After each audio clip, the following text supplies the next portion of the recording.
बिस्मिल्लाहिर्रहमानिर्रहीम। शुरू करता हूँ अल्लाह के नाम से जो बड़ा मेहरबान निहायत रहम करने वाला है। अस्सलाम वालेकुम दोस्तों, आज मैं आपको हजरत इमाम जाफर सादिक अलैहिस्सलाम के चंद वाक़यात में से एक वाक़या बताने वाला हूँ। खुदा की हस्ती का एक मुनकर जो मल्हा था, हजरत इमाम जाफर सादिक अलैहिस्सलाम से इसकी गुफ्तगू हुई। वो मल्हा कहता था कि खुदा कोई नहीं माज़अल्लाह। हजरत इमाम जाफर सादिक अलैहिस्सलाम ने इससे फरमाया, तुम जहाज रान हो ये तो बताओ, कभी समुद्री तूफान से भी तुम्हें साबका पड़ा? वो बोला, मुझे अच्छी तरह याद है कि एक मर्तबा समंदर के सख्त तूफान में मेरा जहाज फंस गया था।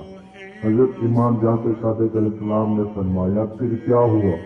वो बोला, मेरा जहाज गर्क हो गया और सब लोग जो इस पर सवार थे डूब कर हलाक हो गए।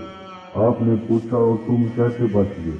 वो बोला, मेरे हाथ जहाज का एक तख्ता आ गया, मैं इसके सहारे तैरता हुआ साहिल के कुछ करीब पहुंच गया, मगर अभी साहिल दूर ही था कि वो तख्ता भी हाथ से छूट गया।